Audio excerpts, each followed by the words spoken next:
Breaking news today. The left should support ending violence in Ukraine. That means supporting a negotiated settlement in the name of limiting still more horrendous devastation. The Ukraine conflict, now headed toward its 500th day, has descended into a grinding war of attrition. Russia's winter offensive gained little ground.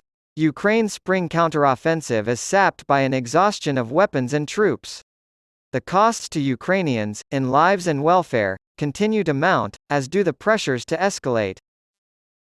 In February, General Mark Milley, the chairman of the U.S. Joint Chiefs of Staff, once more suggested that neither side was likely to achieve its objectives on the battlefield.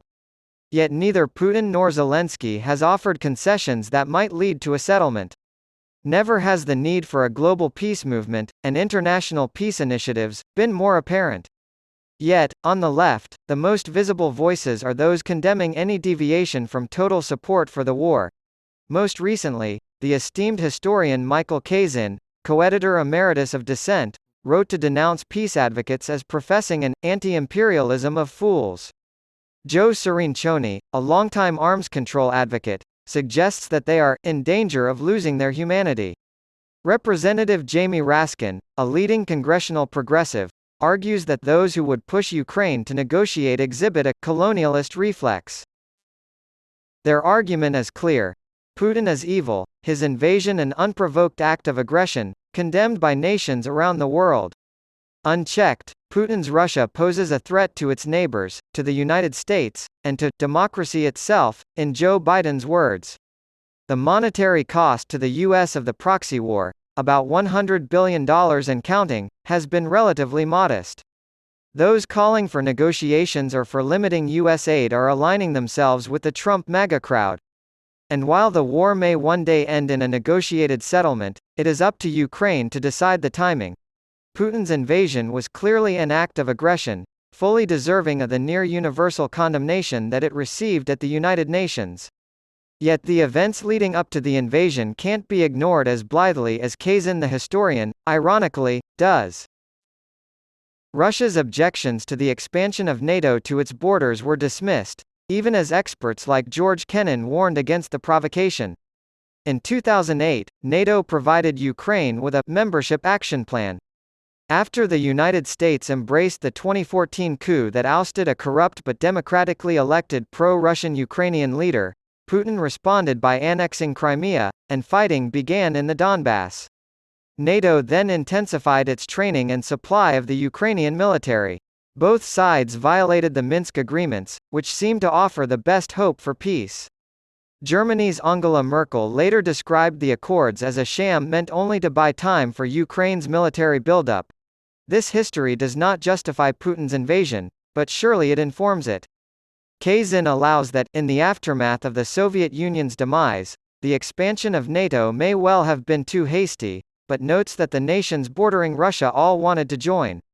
Of course they did, but the U.S. would not sit idly by if Texas seceded and then moved to forge a military alliance with Russia or China.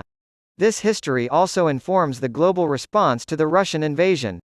While condemning the invasion, most of the world's nations have remained neutral in the conflict, refusing to enforce U.S. sanctions against Russia.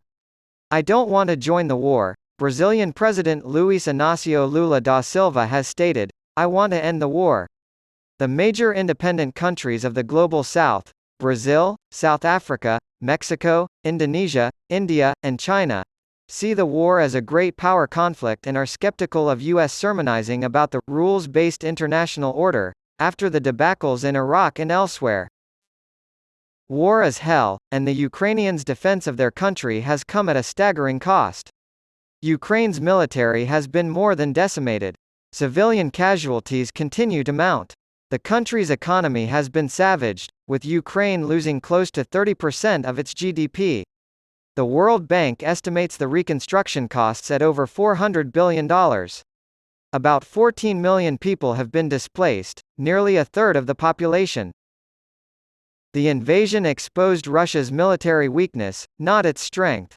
Its invasion alienated its neighbors and strengthened NATO. Intelligence estimates indicate that Russia's military casualties were worse than Ukraine's.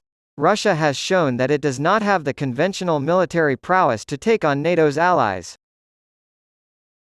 Kazin compares the cost of the war for the U.S. to the price of a Navy aircraft carrier.